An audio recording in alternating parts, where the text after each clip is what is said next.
ফারহান আহমেদ জোভান অভিনীত রূপান্তর নাটক সমালোচনার শেষ প্রান্তে। ট্রান্সজেন্ডার বিষয়ভিত্তিক নাটকটি পরিচালনা করেছেন রাফাত মজুমদার রিঙ্কু। এবার নাটকটির অভিনেতা জোভান সহ 6 জনের বিরুদ্ধে মামলা করা হয়েছে।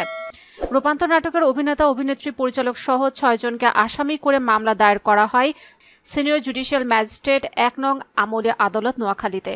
মামলার বাদী হিসেবে ছিলেন সুপ্রিম কোর্টের আইনজীবী অ্যাডভোকেট কাউসারুল জিহাদ।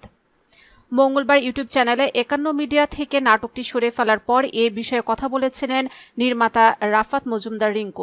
তার মতে, দর্শকরা নাটকটির কনসেপ্ট হয়তো বোঝেনি। তিনি বলেন, বিষয়টি নিয়ে সামাজিক যোগাযোগ মাধ্যমে অনেক কিছুই দেখছি। আসলে বিষয়টি নিয়ে আমি কিছু মন্তব্য করতে চাচ্ছি না। এদিকে তুমুল সমালোচনার মুখে পড়েছেন অভিনেতা ফারহান আহমেদ জোভান ও অভিনেত্রী সামিরা খান মাহি।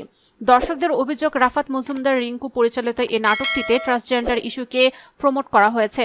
এ কারণে গত 3 দিন ধরে কেন্দ্রীয় চরিত্র অভিনয় করা জোভানকে অনলাইনে তুলাধনা করছে নেটিজেনরা। এছাড়া জোভান ও সামিরা খান মাহি দুজনের ফেসবুক পেজ গায়েব করে দেওয়া হয়েছে। জোভানের 19 লাখের পেজ ও মাহের 24 লাখের পেজটি আর ফেসবুকে খুঁজে পাওয়া যাচ্ছে না। রূপান্তর নাটকটি ইউটিউবে প্রকাশের পর থেকে শুরু হয় সমালোচনা। অসংখ্য পোস্ট ও লক্ষাধিক প্রতিক্রিয়া আসে নাটকটির বিরুদ্ধে। তীব্র সমালোচনায় পড়ে নাটকটি ইউটিউব থেকে সরে ফেলা হয়। জোভান বলেন, আমি বুঝতে পারছি না নাটকটি নিয়ে কেন এমন সমালোচনা করা হচ্ছে। নাটকটির ভিউ হয়েছিল 90,000, তাহলে বাকি মানুষ তো দেখেনি। আমার মনে হয় তারা না দেখে সমালোচনা করছে। বিষয়টি নিয়ে আমি ঘোরের মধ্যে আছি, বুঝতে পারছি না কি হচ্ছে। সমালোচনার মুখে জোভান সিদ্ধান্ত নিয়েছেন দর্শক পছন্দ করে না এমন কোনো চরিত্র অভিনয় করবেন না। বললেন, যেহেতু মানুষ পছন্দ করছেন না সেহেতু এসব আর করা যাবে না, এরপর থেকে এগুলো আর করব না।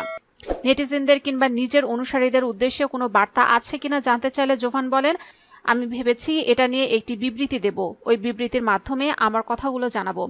জোভান ছাড়া রূপান্তর নাটকের প্রধান নারী চরিত্রে অভিনয় করেছেন সামিরা খান মাহি। এতে আরও অভিনয় করেছেন সাবেরে আলম এবং সমাপ্তি মাসুক।